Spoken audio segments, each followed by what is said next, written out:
Last week we did the first paradoxical statement. But one of them was turn the other cheek. Now I have number 2 up in the waters. Yeah, once again we have a paradox, right? I decided to take the slides out for the pair of ducks and the pair of docks that I showed you last week. But I've got another paradox here. It's interesting and different. And it's one that I think a lot of us sometimes don't get. I think there are a lot of people who have difficulties with it. Many years ago, I heard a story about one of those famous early preachers, who was quite famous. And I'll tell you, I used to know who it was, and now I don't remember, and I don't know where to go look. It's kind of like when you were in high school and you'd ask a teacher how to spell a word, and she'd say, well, go look it up in the dictionary. Don't I have to know how to spell it to look it up? So anyway, but this preacher was giving one of his phenomenal, I'm sorry for being so loud, giving one of his famous sermons, and he said, get all you can. And there was kind of a murmur in the crowd, and then cheers. Yeah, yes. And finally, he said, keep all you can. Yes, cheers again. That'd be a good thing, wouldn't it? Just get all you can get, and then be able to hold on to it. And then he said, give all you can. There was silence. And then one voice. He had to go ahead and ruin it.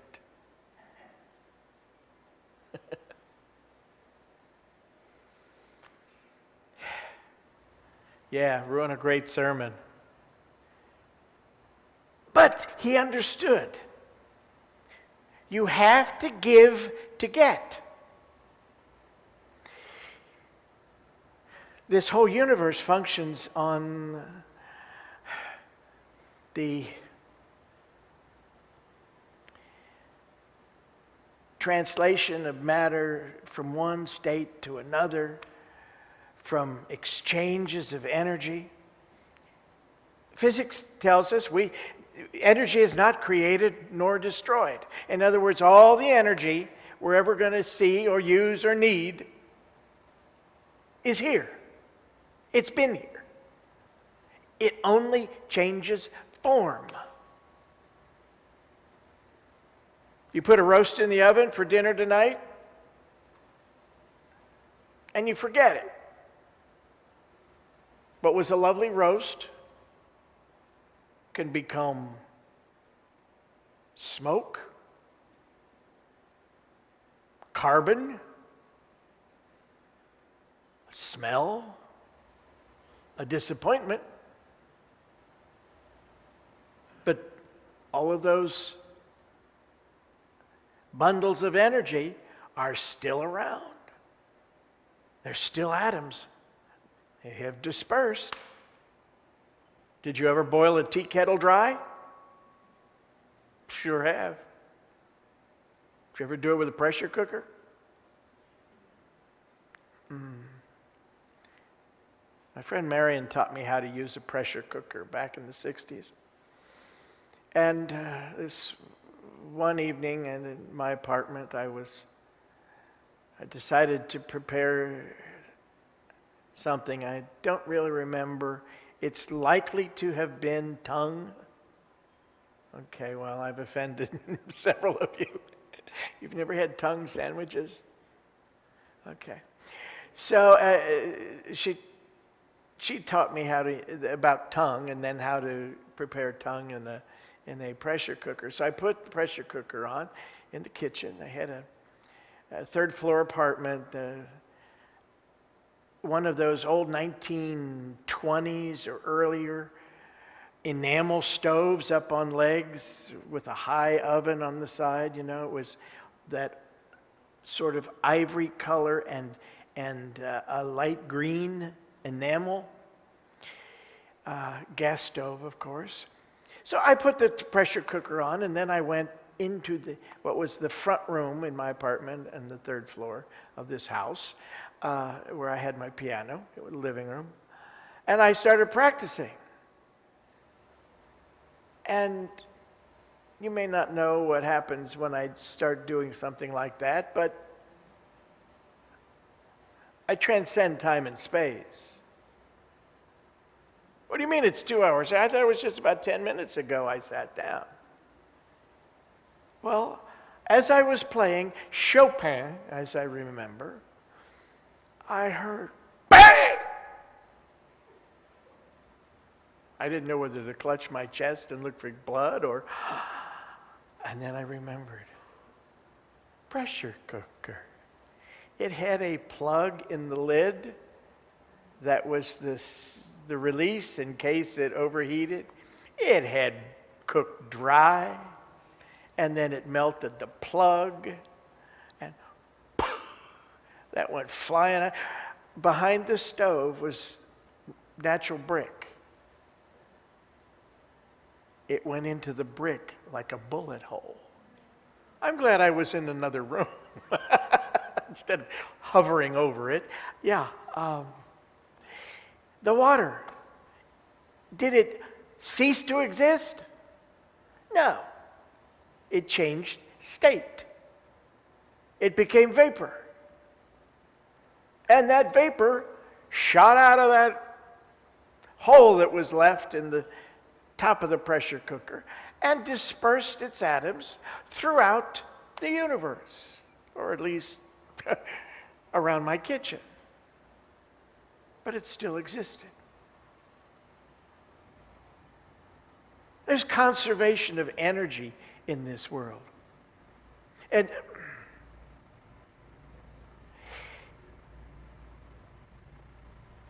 when we talk about prosperity or riches, as that song sang about riches, how rich I am, but he talked about other things than money, didn't he? And there are riches that are other things than financial? Aren't you rich if you are loved, appreciated, if you feel fulfilled, if you have a real sense of meaning and purpose in your life? Aren't you rich if you're radiating health? Aren't you rich if you're content with your life? A lot of things are riches, but you can't measure them in dollars and cents. This paradoxical principle, why do I say paradox? Well, if I get, I ought to be able to keep what I get. Someone once said, get all you can all you get. What happens if you put everything you got in a can? We're talking about canning it with a sealed lid and everything. How can you use it? Like a can of soup, you have to open it and consume it in order for it to be of benefit to you, don't you? What good does it do sitting in your cabinet?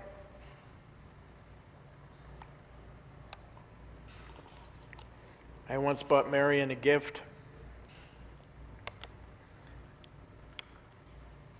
A little sterling frog pin. And this charming little shop that had it in a part of Cincinnati called Mount Adams. It was all very artsy in the 60s. they would, instead of gift wrapping things, you could have them canned. I had that frog canned. And after I gave it to Marion, she said, "How do I open it?" I said, "You got a can opener?" You have to open it. You have to open the good. Use it. And in order to use it, don't you have to put it into motion in your life? You give, you receive. You get what you give. It sounds paradoxical because you'd think the more I hold on, well, you need air to breathe, to live, don't you? You know, we should take a nice, good, deep breath. Nice, fresh air. Now hold on to it, because that might be the last breath you ever get. I'm feeling a little lightheaded. You can't keep it. It's only good if it's used, taken in, received, and given out. If there's circulation. Your blood is moving through your body right now. What happens if it stops circulating? Hopefully somebody has a cell phone and knows the number.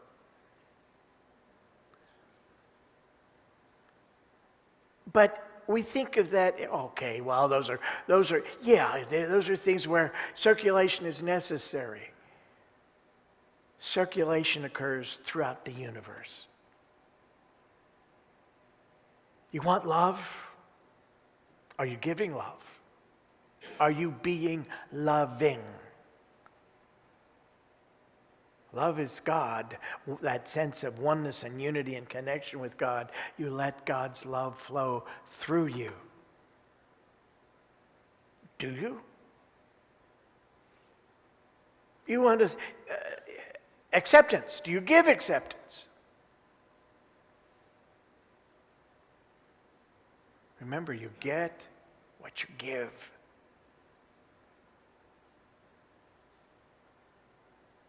Do you like someone to say once in a while, "You really did a good job," or "That was the best meal I've ever had"? Do you give compliments to people? True compliments? Do you tell them when they've done something good? When they've greatly pleased you? If you want to hear it, you need to give it.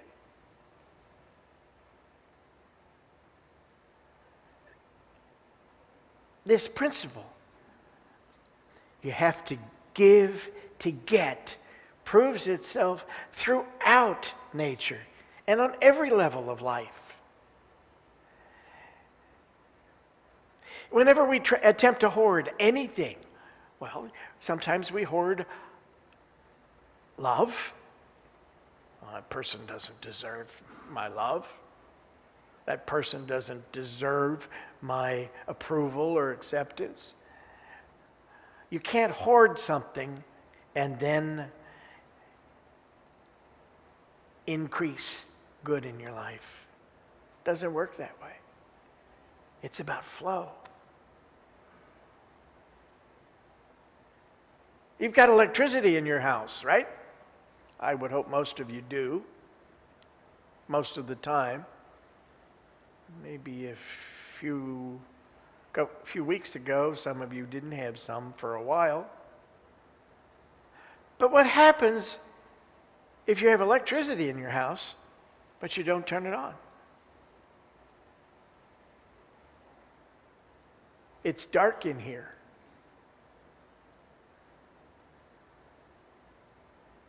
I guess I'll have to suffer in the darkness.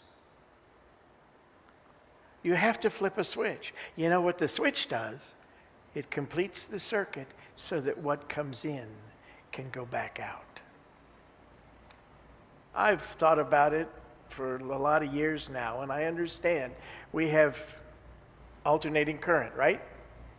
So you have electrons coming in, going back the other way, coming in and going back the other way. I figure that all we're using is the electrons moving back and forth. We don't ever use them up. So what in the world are we paying for anyway? But if there's no circuit for flow, nothing happens. Clothes don't get washed. Phone doesn't work. Life gets a bit more complicated. That flow happens at all levels of life. Can't hold your breath and live. Can't keep your blood contained without moving. No musician who's a musician keeps his talent to himself. Do you know this? A singer, what does a singer like to do? Yeah. And not just in the shower. Of the years that I've played in various orchestras, do you know what a joy that is? To be surrounded by that. And yeah, it takes years to be able to do that. But there's no joy in sitting in your home doing all the work so that you can do that.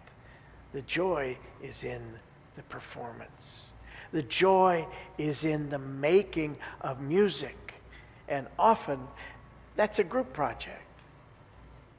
Whether it's 2 or 100.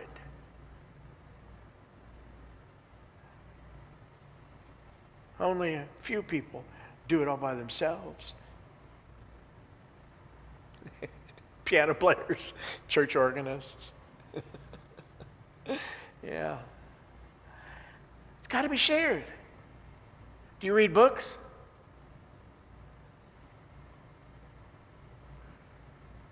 Well, I wonder why the person who wrote those books ever put it out to be published. He's got the talent. He should have canned it. Kept it all to himself. But isn't the joy in the giving? And in the giving, aren't you prospered, richer because of it? When you think of what it takes to be a physician in our times, the years, the work, it's brutal. And yet, if you're called to it, you have to do it. You have to physician.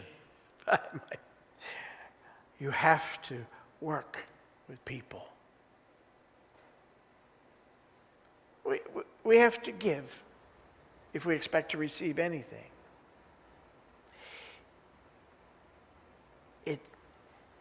It's a permanent, it's a persistent, and it's a pervading principle that works throughout the universe. God's good is infinite, and God's blessings are many. And the Bible tells us God is no respecter of persons, so he doesn't say, oh, I think I'll give.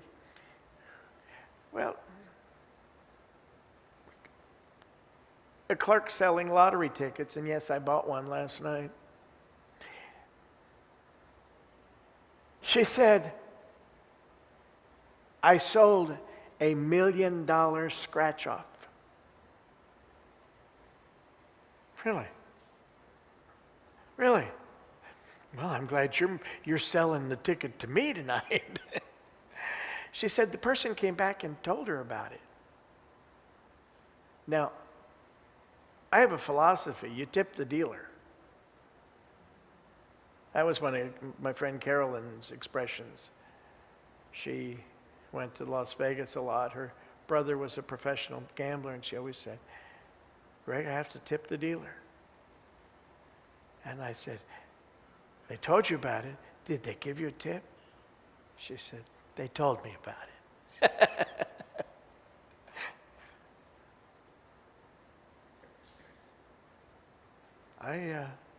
I would very definitely. Somebody sold me a winning ticket. Go back, look them up, and say thank you with a gift. I bought a ticket once in Denver, back in the 70s. And it was a young fellow college student who was working in this, it was a gas station in Denver, where I bought the ticket. We talked, I heard about, his work in college, and he said, I hope I gave you a winner. I said, I do too. But I promise you, if you did, and it's big enough winner, I'll pay for your college education. And I meant it. I would. You share. You give. Yeah. There's so much joy in that other half of the process. We ourselves are responsible for our happiness or our unhappiness, for our gain, our loss, our own prosperity, or our poverty. There's enough of everything in this world, and enough of it for all of us. But we have to know that.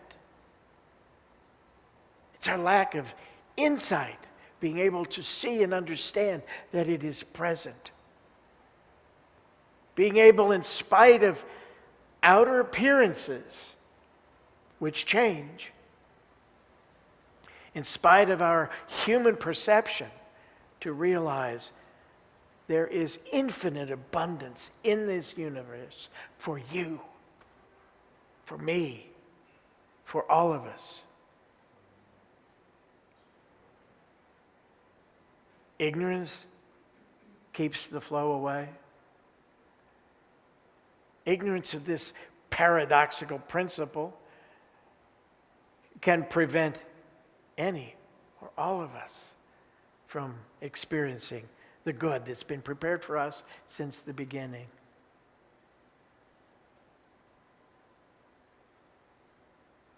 You may want to argue with me when I make this statement, and that's okay. You'll not win because I won't give up my position. I think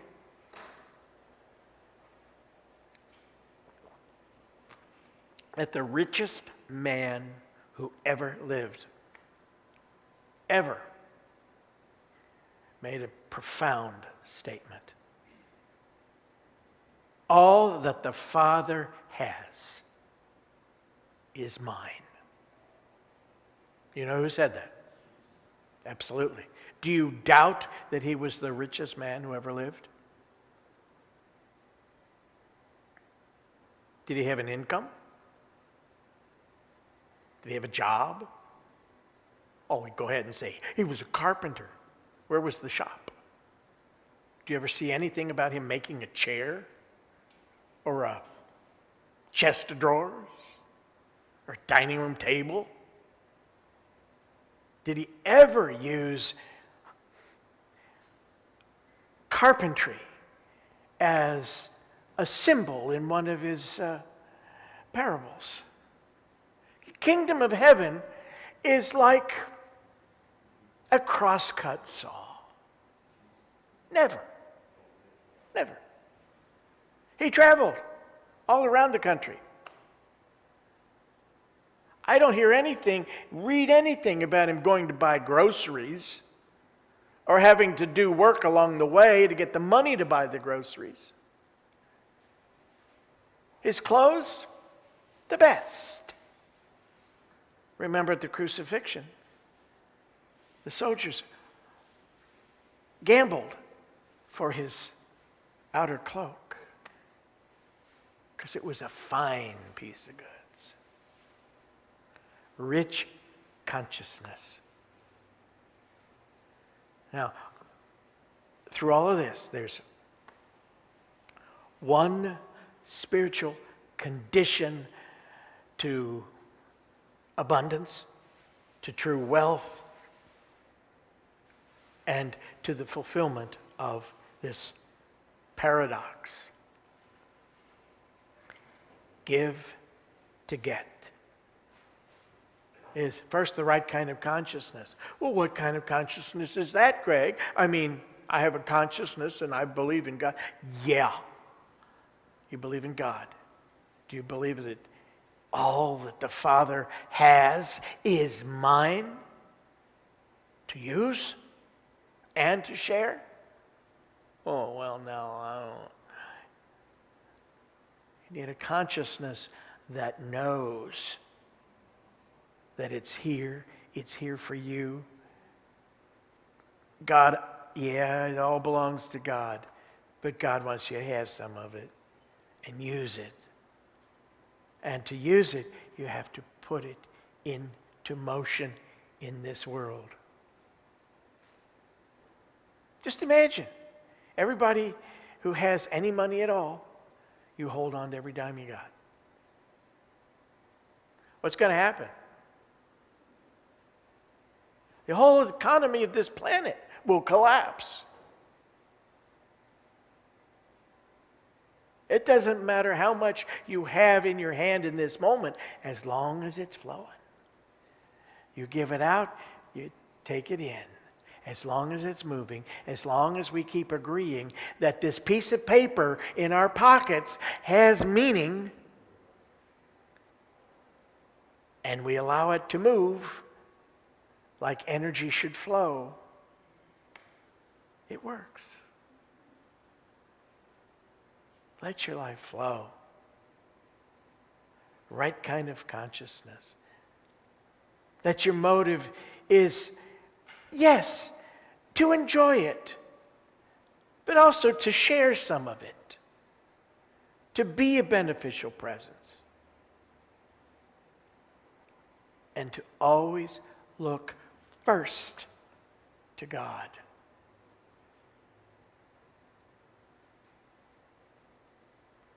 Once again, Emily Cady is ringing in the back of my head. You know what Emily's screaming at me, don't you? There is only God. What's the rest of it? All else is a lie. There's only God. Lack is a lie. Remember what I said in the opening statement? There is no lack unless our minds make it so. And how do we do that? By looking at what we have in our hands and saying, oh, I can't afford this. Oh, that's too expensive. Oh, I better hold on. Oh, there's only so much. Oh, I don't deserve. Oh, that's too extravagant for me. I had a friend a number of years ago who had a fair amount of money, but was so frugal with herself. I couldn't believe it. She'd occasionally buy other people nice things. She'd buy herself cheap things. Not good enough. Didn't deserve it.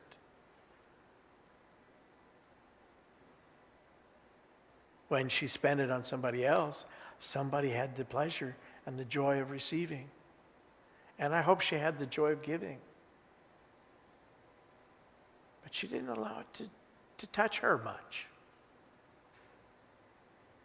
That's a person with substance, but a poverty consciousness. You can have a rich, abundant consciousness and let it come to you, like Jesus did. And I'm going to tell you, I have been richly blessed in my lifetime. Richly blessed. And like as the Fillmore said, without making these material things out here the whole purpose of my existence. That's in itself riches. And God meant it for you. I invite you to close your eyes for just a moment. I remind you, God's good is infinite. God's blessings are many. And God is no respecter of persons. You are as dear to the Creator as anyone, as all. God provides to each one.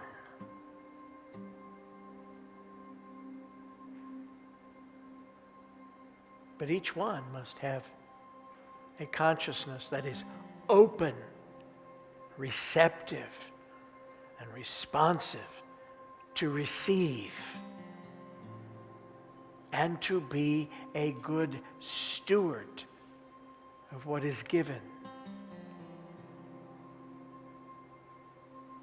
by sharing, by allowing that good that flows to you to flow through you and to enrich and bless the world, knowing you cannot outgive God's hand. The infinite energy of the universe stands in back of you. You must accept it. Be open to it. And give thanks for it.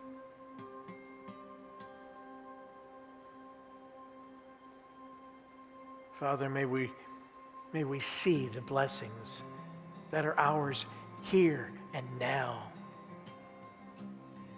And may we keep our minds and our hearts open and receptive to perceive the good that is standing in back of us, seeking to make its presence known.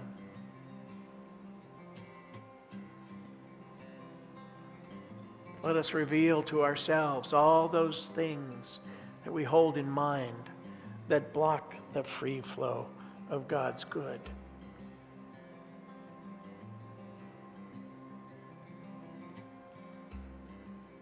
All those things in thought and belief and in memory from past perceptions that cause us to think there's only so much. I can only have so much.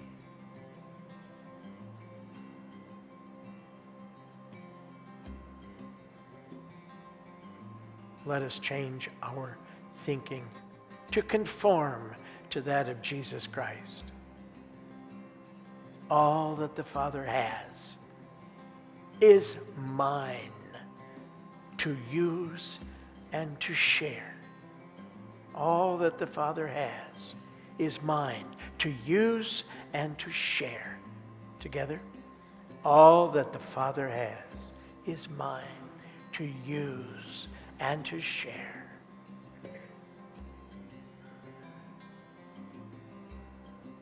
And that flow, once instigated, is continuous. You find you cannot outgive the hand of God. So freely you give what you would seek in life.